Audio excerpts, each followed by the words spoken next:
A G20 task force established under South Africa's presidency has called for a new global panel to tackle what it calls an inequality emergency. The committee, led by economist Joseph Stiglitz, has issued a report warning that extreme wealth gaps threaten democracy and global stability. It says the richest 1% has captured 41% of all new wealth since 2000, and the poorest half gained just 1%. The task force wants an inequality body modelled on the UN's climate change panel to track causes and advise governments. Its findings will be presented to G20 leaders in Johannesburg later on this month. Bank of America says South Africa could see a credit rating upgrade from S&P Global in November, citing stronger growth prospects and lower debt levels, but that's only if the government of national unity remains stable. GNU leaders, meanwhile, say the coalition is united and strong after a two-day retreat focused on economic and governance reforms.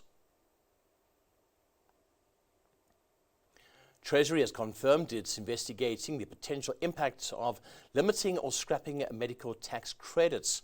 The move could help fund the government's planned national health insurance scheme. In a statement to Business Day, Treasury commented that it has met with the Health Department, but no formal policy decision has yet been taken. It noted that cutting medical tax credits could have far-reaching implications, which are still being assessed internally. The Health Department has proposed phasing out credits, beginning with high-income earners from as early as April next year. Currently, medical scheme members receive R364 a month in tax relief for the first two beneficiaries and R246 for each dependent, costing the state about R30 billion a year. Now, critics warn that removing the credits could make medical cover unaffordable for lower income and older members, pushing more people onto the already strained public healthcare system. South Africa's mining industry remains a cornerstone of the local economy. The Minerals Council's latest Mining Matters report shows the sector injected R470 billion into household income just last year, sustaining millions of livelihoods, wages and salaries from mining firms alone topped R195 billion. Now that's around 5% of all earnings paid in South Africa. Beyond pay slips, the industry economic reach is vast, from local mineral sales worth R248 billion to over R300 billion, flowing into the fiscus through taxes and supplier spending. The council says optimizing the regulatory and operational environment could unlock even greater investment growth and transformation across the local economy. Opstasia has made its debut on the JSE. The AI-powered fintech platform aims to deepen financial inclusion across emerging markets. The IPO was priced at R19 a share, the top of its range after strong demand from local and international investors. Optasia raised around R6.5 billion, giving the company a market value of about R23 billion. CEO Salvador Anglada called the listing a vote of confidence in the company's mission and growth prospects. The ENX Group has flagged a sharp decline in annual profit. The diversified industrial group says its headline earnings per share could plunge by up to 87%. Now that comes as lower demand in its power business hit revenue, largely due to minimal load shedding and delays in large data center projects. The company has also pointed to once-off costs tied to a shareholder guarantee claim. Pepkor has officially completed its R1.7 billion acquisition of several fashion and homeware brands from Retailability. The deal, first announced in March, includes Legit, Swagger, Style and Boardmans, and has now received all competition authority approvals. Pepkor says the businesses will be integrated into its speciality and lifestyle divisions, expanding its footprints in the adult apparel and homeware markets. CEO of Pepkor Emerging Businesses, Tyrone Vieira, says the transaction marks an exciting new chapter and will unlock further value by leveraging Pepkor's scale, logistics and financial services capabilities. Further afield now, and Starbucks is selling a 60% stake in its Chinese business, the Boyu Capital, for $4 billion, with the company valued at over $13 billion. This deal allows Starbucks to retain a 40% stake, while Boyu Capital drives growth in China's competitive coffee market. Here's more detail in this package report.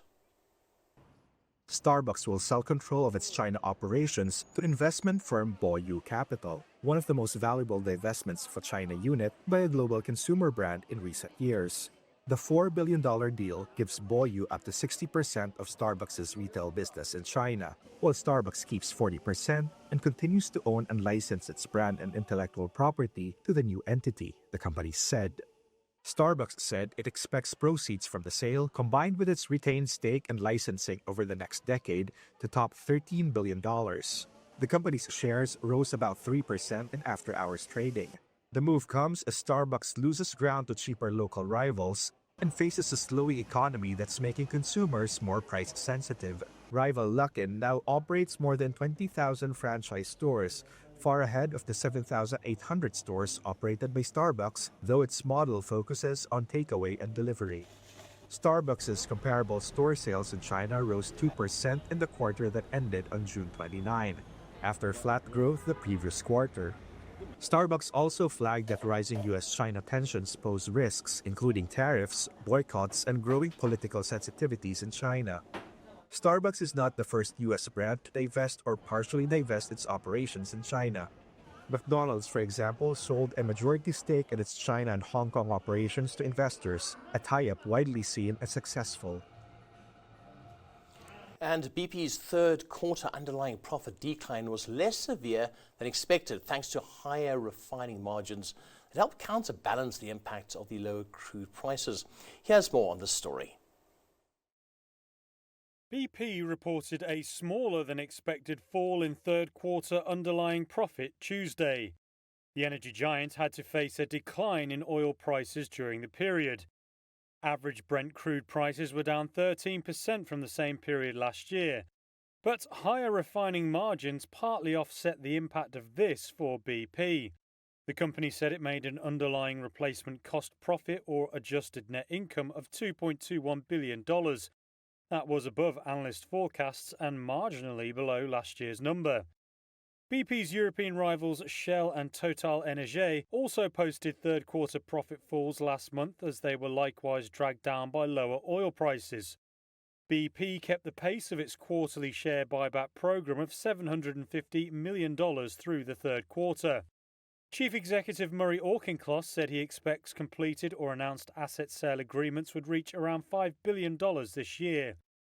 There was no update on the closely watched sale process for BP's Castrol Lubricants unit, which is central to its $20 billion disposal program. BP has vowed to improve profitability and cut costs while spending more on oil and gas. That follows a drive into renewables under its last CEO, Bernard Looney. BP's Customers and Products division was boosted by higher refining margins. It reported profit before interest and tax of $1.61 billion, well ahead of last year's $381 million. BP shares were up close to 1% in early trade, outperforming a broader index of European energy companies.